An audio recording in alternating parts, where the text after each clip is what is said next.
Assalamu alaikum frères et sœurs en islam, très heureux de vous retrouver encore une fois de plus aujourd'hui mes frères et sœurs en islam.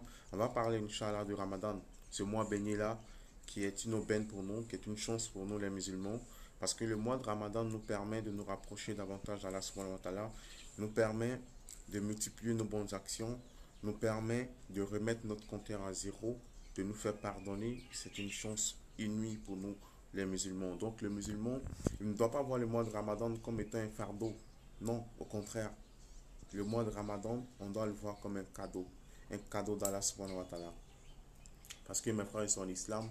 Pendant le mois de Ramadan, les portes de l'enfer sont fermées, les portes du paradis sont grandement ouvertes et les diables sont enchaînés.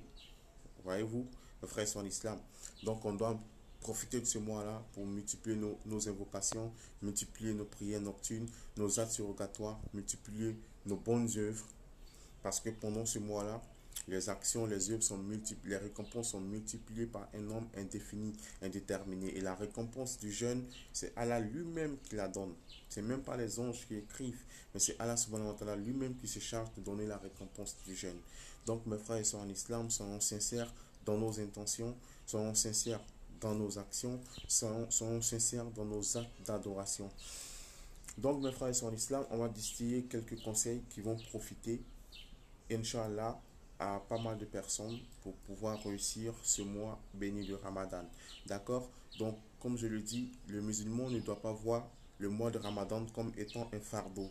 Il doit plutôt le voir comme étant un cadeau du ciel, un cadeau d'Allah subhanahu wa ta'ala. Donc, mes frères et sœurs en islam, pendant ce mois de Ramadan, on constate que beaucoup de personnes passent le temps à dormir pour tuer le temps.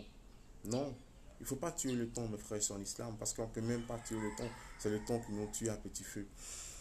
On doit profiter de chaque minute, de chaque seconde, de chaque heure, de chaque journée du Ramadan pour nous rapprocher d'Allah. Parce qu'on ne sait même pas si c'est peut-être notre dernier Ramadan de notre vie.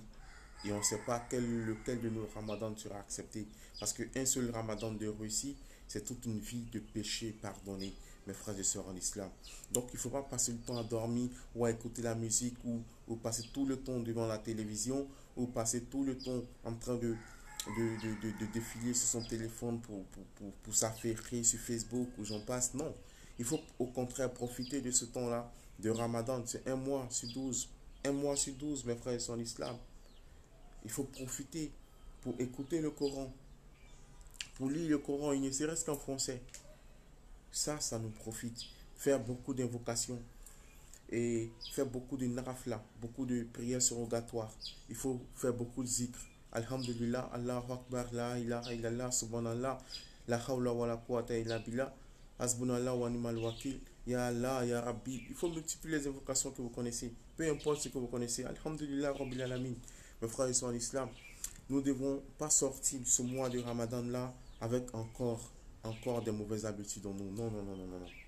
Il faut prier pendant ce mois-là pour que Dieu nous aide, pour que Allah nous aide à sortir du péché, à sortir du monde du péché, à nous débarrasser de nos vices. Pour celui qui consommait l'alcool avant Ramadan, il faut qu'au sortir du Ramadan, il ne retourne plus dans l'alcool. Pour celui qui était dans la fornication, il faut qu'au sortir de ce Ramadan-là, il ne retourne plus dans la fornication. Il aura réussi son Ramadan. Parce que c'est ça, le Ramadan. Allah dit quoi? On vous a prescrit à Siam, le jeûne, comme on l'a prescrit à ceux qui sont passés avant vous. Peut-être atteindriez-vous à la piété, peut-être serez-vous pieux. Donc l'objectif recherché ici, dans le Ramadan, c'est comment atteindre la piété, comment se débarrasser de nos mauvaises habitudes et avoir un comportement meilleur. Comme le prophète le disait, sallallahu alayhi wa sallam, il dit toute la religion n'est que bon comportement. Toute la religion est dans le bon comportement. Donc nous, en tant que musulmans, nous devons nous appliquer, nous devons faire des efforts pour avoir le meilleur comportement possible.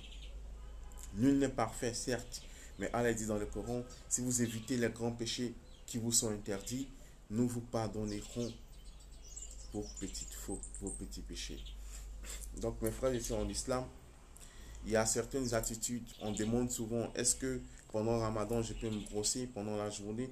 Bien sûr, tu peux te brosser avec une pâte dentifrice, il n'y a pas de problème. Seulement, fais attention de ne pas avaler ni de l'eau, ni quoi que ce soit en dehors de ta salive. Voilà, sinon ça annule ton jeûne.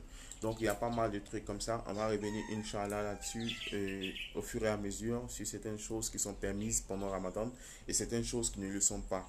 Par exemple, tu peux embrasser ta femme pendant Ramadan sans problème. Tu peux lui faire des câlins sans problème, des accolades sans problème. Ta femme, je précise bien, ton épouse, pas ta copine, parce que ça, c'est interdit en islam, pendant et après Ramadan. Voilà. Mais en ce qui concerne ton épouse, tu peux l'embrasser, lui faire des câlins, lui dire des mots doux, ça c'est permis en islam. Voilà, donc il y a certaines choses sur lesquelles on va revenir, Inch'Allah, pour permettre à chacun d'entre nous de pouvoir vraiment tirer profit de ce mois béni du Ramadan là, qui est peut-être notre dernier Ramadan, qu'il sait, personne.